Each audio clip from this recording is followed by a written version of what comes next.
Karak Highway, sebut je nama ni, mesti ramai dah tahu lebuh raya yang bukan sahaja menghubungkan Kuala Lumpur ke Pantai Timur, tapi juga penuh dengan cerita misteri. Aku ingat lagi malam tu, hari Jumaat, lepas Isyak, aku baru balik dari Kenduri di Gombak, dalam kereta seorang diri, nak balik ke Bentong. Jam waktu tu dah pukul 11.30 malam. Highway lengang. Lampu jalan pun ada yang hidup segan mati tak mahu. Tapi aku dah biasa. Aku cakap dalam hati, relakslah, biasa je ni. Tapi bila masuk je kawasan Terowong Karak, entah kenapa bulu tengkuk aku tiba-tiba naik. Sejuk lain macam ada yang perhati. Aku buka surah Al-Fatihah dalam radio. Tapi tiba-tiba, radio tu senyap. Tiada siaran. Hanya bunyi statik. Fast. Aku cuba tukar channel. Semua sama. Aku terus istighfar. Allahu Akbar. Jangan main-main. Dan masa aku cakap macam tu, lampu tinggi kereta aku tiba-tiba terpadam. Jalan gelap. Hanya lampu biasa. Dalam gelap tu, aku nampak sesuatu. Aku nampak sesuatu putih berdiri di tepi jalan.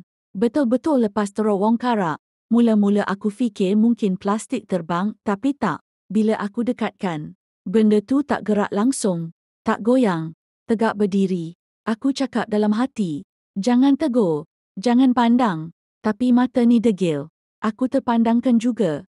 Wajahnya kabur, rambut panjang, berjubah putih, berdiri diam, dan menghadap aku. Aku tekan minyak, nak lajukan kereta. Tapi enjin rasa macam berat. Macam ada orang tumpang. Aku baca ayat kursi kuat-kuat. Tangan aku menggigil dan kereta macam tak stabil atas jalan. Tiba-tiba, benda putih tu lintas depan aku. Betul-betul sekelip mata. Aku tekan brek mengejut. Kereta hampir terbabas ke lorong kecemasan. Jantung aku rasa nak pecah. Ya Allah, apa aku nampak tadi tu? Aku pandang cermin belakang. Kosong. Tiada sesiapa. Tapi masa aku nak sambung jalan, kereta aku macam berat balik. Macam masih ada sesuatu ikut naik. Kereta aku teruskan juga. Tapi hati aku dah tak tenang. Dalam cermin pandang belakang, ada bayang. Aku cuba tenangkan diri, fikir positif. Mungkin bayang dari seat belakang, tapi tadi aku parking kereta ni siang-siang, kosong, tak ada siapa naik. Aku beranikan diri pandang cermin belakang sekali lagi. Ya Allah, aku nampak rambut panjang mengurai. Tengah duduk senyap di seat belakang. Muka tak nampak, tapi rambut tu macam melekat di kepala kerusi. Aku hampir berhenti kereta tepi jalan, tapi kalau aku berhenti, dia turun sama ke? Aku tekan pedal minyak kuat-kuat. Mulut aku tak henti baca doa. Auzubillahi minasyaitonirrajim. Bismillahirrahmanirrahim. Tiba-tiba, kereta aku mati sendiri. Enjin padam, lampu dalam kereta malap dan bayang belakang tu dah tak ada. Tapi bau bunga melur naik semerbak dalam kereta. Dan waktu tu, cermin sebelah kiri aku diketuk dari luar. Tok-tok-tok, perlahan, tapi cukup buat aku kaku tak boleh bergerak. Cermin sebelah kiri aku diketuk perlahan. Tok-tok, tok. Aku toleh sikit, tak banyak, tak berani pandang terus. Tapi dari ekor mata, aku nampak bayang jari panjang-panjang. Jari tu tak macam manusia. Dia ketuk lagi. Tok-tok, lama, perlahan, tapi cukup buat jantung aku berdegup laju. Aku tak tahu nak buat apa. Telefon tiada line. Kereta mati. Enjin tak hidup. Aku pejam mata kuat-kuat, baca doa. Tiba-tiba, suara perempuan lembut berbisik. Tolong, bukakan. Saya sejuk. Aku tak buka. Tolong, saya sesat. Aku tetap tak buka. Dan waktu tu, jari-jari panjang tu naik ke cermin depan. Lalu lukis bentuk bulat di atas wak cermin. Seolah-olah nak tunjukkan muka. Aku tekad baca kuat-kuat. Allahumma ini uzubika minal khubuthi wal khaba'is. Dan bayang tu hilang. Kereta aku hidup balik. Enjin menyala sendiri. Lampu terang semula. Tanpa fikir panjang, aku terus tekan minyak. Laju tinggalkan kawasan tu. Mata tak toleh langsung ke belakang. Tapi, bau bunga melur masih ada.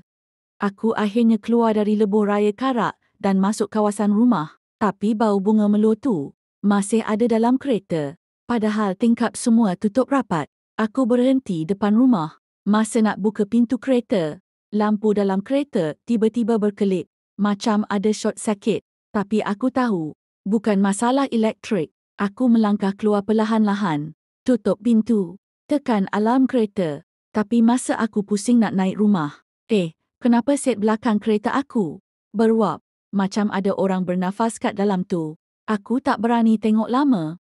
Terus naik rumah. Sampai dalam rumah. Bau bunga meluar masuk sekali. Aku periksa pakaian, tak ada bunga pun. Tapi ruang tamu, sejuk lain macam. Bulu roma aku naik serentak. Aku hidupkan lampu. Tutup semua tingkap.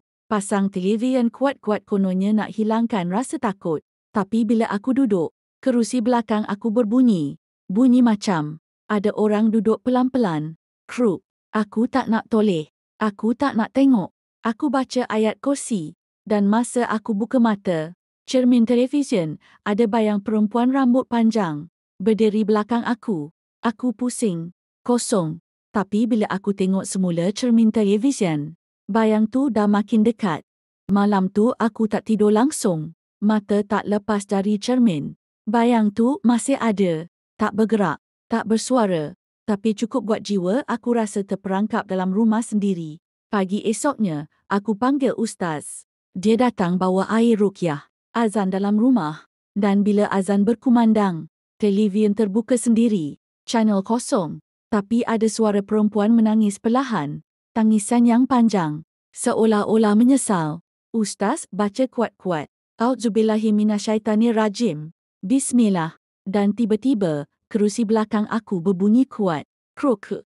Macam ada benda bangun dan lari keluar. Lepas itu, semuanya senyap. Bau meluh hilang. Televisyen mati. Rumah rasa tenang. Tapi sejak hari itu, setiap kali aku pandu kereta malam-malam, aku masih terbau meluh. Dan kadang-kadang, aku rasa kerusi belakang ditekan perlahan. Dia tak ganggu lagi. Tapi mungkin, dia masih ikut. Masih tunggu. Karak bukan sekadar highway. Ia lorong lama, yang pernah simpan mayat, rahsia dan sesuatu yang belum lepas ke alamnya. Kalau kau lalu malam-malam, jangan pandang cermin belakang. Dan yang paling penting, jangan berhenti walaupun ada yang minta tolong. Sebab belum tentu itu manusia.